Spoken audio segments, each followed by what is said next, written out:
হ্যাঁ, ঠিকই ধরেছো। আজকে চিংড়ি মাছ। চিংড়ি মাছ খেতে আমার ছেলে আর পতিদেব খুব ভালোবাসেন। আর কোনো মাছ আমার হাজবেন্ড খান না, শুধু চিংড়ি মাছ আর ভেটকি মাছটাই খান। চিংড়ি মাছের মালাইকারি তোমরা প্রায় সবাই খেয়েছো। আজকে আমি এই গরমের মধ্যে চিংড়ি মাছের বানাবো অন্য একটা রেসিপি। চলো দেখা যাক চিংড়ি মাছের আমি কি রেসিপি বানাই। সঙ্গে থাকো। প্রথমে কড়াইতে তেল গরম করতে দিয়ে আমি তার মধ্যে দিয়ে দিচ্ছি নুন হলুদ দিয়ে ভেজে রাখা চিংড়ি মাছ। চিংড়ি মাছ রান্না করতে জানো তো খুবই কম সময় লাগে। 8 মিনিটের প্রসিডিওর। তার মধ্যে কিছুটা টাইম হচ্ছে ভাজা, 4 মিনিট ভাজা আর 4 মিনিট কুকিং টাইম। চিংড়ি মাছ বেশি ভাজলে কি হয়, শক্ত হয়ে যায়, তাই চিংড়ি মাছকে বেশি ভাজা যাবে না। এবার আমি চিংড়ি মাছটাকে একটু উল্টে নিচ্ছি, একটু হালকা লাল লাল করে। আমি 4 মিনিটের মতো একটু ভাজবো। চিংড়ি মাছ যেহেতু বেশি ভাজা যায় না, ভাজলে শক্ত হয়ে যায়। আর দেখো আমি চিংড়ি মাছগুলোর ভেতরে না একটা টুথপিক ঢুকিয়ে নিয়েছি, নইলে তো চিংড়ি মাছ ভাজতে গেলে এটা গুটিয়ে যাবে। সেই জন্য আমি চিংড়ি মাছের ভেতরে একটা করে টুথপিক ঢুকিয়ে নিয়েছি। তাহলে দেখতে কিন্তু এটা এরকম সোজাই থাকবে। খাওয়ার সময় টুথপিকগুলো নামিয়ে দেবো। খুবই সোজা রান্না চিংড়ি মাছ। চিংড়ি মাছের মতো ইজি প্রসিডিওর মনে হয় আর কিছু নেই। তো যেহেতু ছেলে আর কর্তামশাই চিংড়ি মাছ খেতে ভালোবাসে, তাই চিংড়ি মাছের আমি কিন্তু অনেক রকম মাঝে মাঝে করি। এই তোমরা চিংড়ি মাছের কে কেমন করো আমায় একটু জানিও তো। হাতে মাখা চিংড়ি যেমন আমার বাড়িতে ওরা খেতে খুব পছন্দ করে। হাতে মেখে আমি চিংড়ি মাছের বাটি চচ্চড়ি, সেটাও খেতে খুব ভালোবাসে ওরা। ব্যাস, এবার আমার ভাজা হয়ে গেছে। এবার আমি এগুলোকে তুলে নেব। এভাবে তুলে নেব।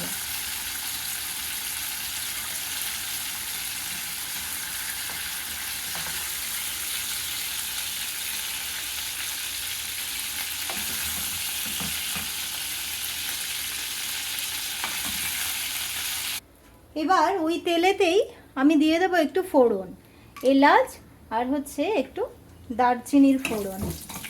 ফোড়নটা একটু নেড়ে নিলাম। ফোড়নটা দিয়ে বেশ সুন্দর গন্ধ বেরোতে আমি এবার আমার কড়া থাকে পেঁয়াজ আদা রসুনের একটা পেস্ট দেব। পেঁয়াজ আদা রসুনের একটা পেস্ট করা ছিল, আমি সেটা 3 চামচ মতো দিয়ে দিলাম। এবার এটাকে একটু নাড়তে থাকবো।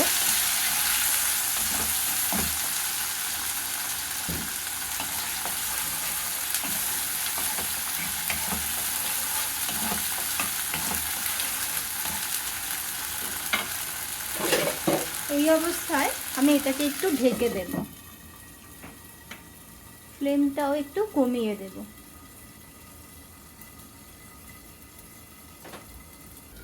এবার একবার ফ্লেমটা তুলে দেখে নেব। এটা একটু হালকা ভাজা ভাজা হয়েছে। এটার মধ্যে এটা খুব ছিট করছে, তো আমি এটার মধ্যে একটু নুন দিয়ে দিলাম। একটু নুন দিলাম আর দেব একটু ধনের গুঁড়ো। এটা একটু ধনের গুঁড়ো দিয়েই হবে। এবার মশলাটাকে আর একটু কষে নেব।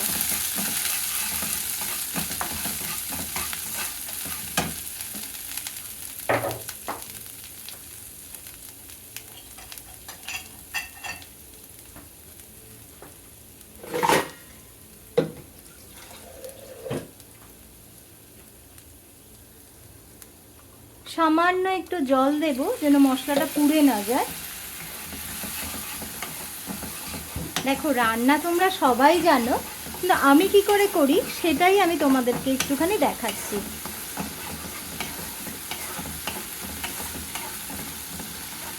মশলা থেকে এবার আস্তে আস্তে একটু তেল বেরোবে, আমি সেই জন্যই একটু অপেক্ষা করব।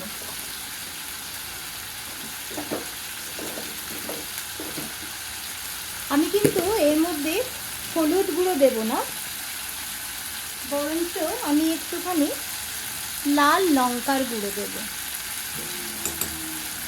কালারটা কিন্তু খুব ভালো আসবে এতে। মশলাটা আবার একটু কষিয়ে নেব। দরকার হলে সামান্য আর একটুখানি জলও দেবো। জল দিয়ে মশলাটা যত ভালো কষা হবে তত কিন্তু রান্নার টেস্টটা ভালো আসবে। এই অবস্থায় আমি সামান্য একটুখানি চিনি দেব। জানি তোমরা অনেকে চিনি পছন্দ করো না, কিন্তু আমার একটু ভালো লাগে বলে আমি একটু দিই। তোমরা যারা পছন্দ করো না দিও না। চিনিটার কি হয়, কালারটাও খুব কিন্তু ভালো হয়। চিনি ক্যারামেল হয়ে গিয়ে কালারটাও খুব ভালো আসে। দেখো আমার মশলা কষা কমপ্লিট। এবার আমি দেব আর একটা মশলা। আমি একটা পেস্ট বানিয়ে রেখেছি। এটা হচ্ছে পোস্ত, 2 কুচি নারকেল, কাঁচা লঙ্কা আর নুন দিয়ে আমি একটা পেস্ট বানিয়েছি। সেই পেস্টটাই আমি এর মধ্যে দেব।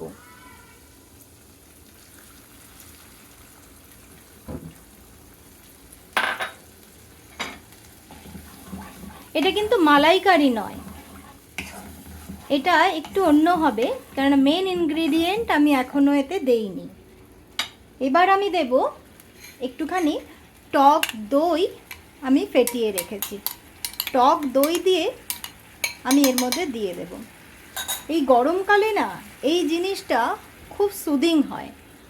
আচ্ছা, টক দই দিয়ে আমি সঙ্গে সঙ্গে টেম্পারেচারটা কমিয়ে দিয়ে ভালো করে নাড়তে থাকবো।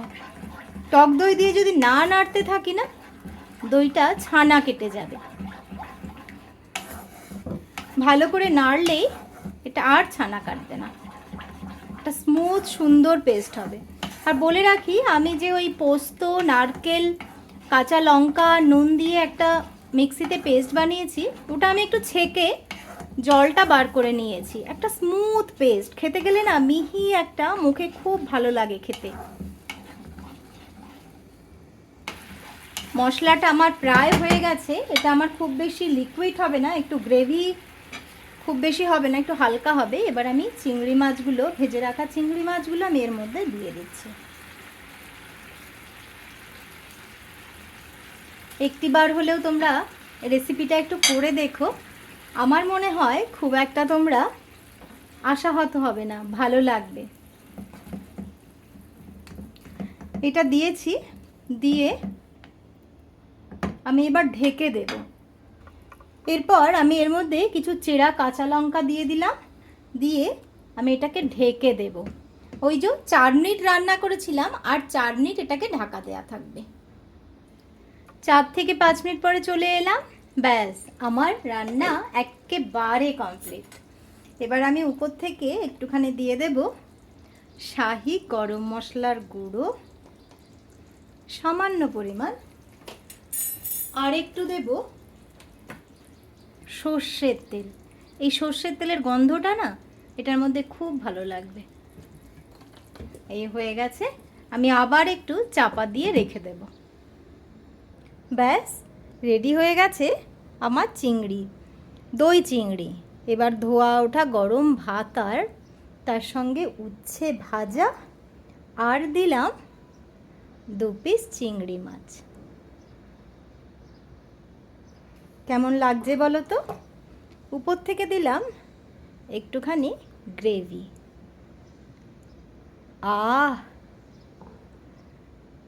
সঙ্গে দিলাম একটা লঙ্কা।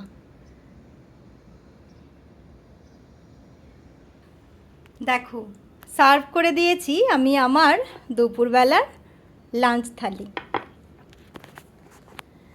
তো তৈরি করে ফেলেছি আমি দই চিংড়ি। কেমন লাগলো রেসিপিটা আমাকে কিন্তু কমেন্ট করে অবশ্যই জানিও। ভালো লাগলে লাইক, কমেন্ট আর শেয়ার করে বন্ধুরা প্লিজ আমার পাশে থেকো। দেখা হচ্ছে পরের নেক্সট কোনো ভিডিওতে। ততক্ষণের জন্য টাটা, ভালো থেকো।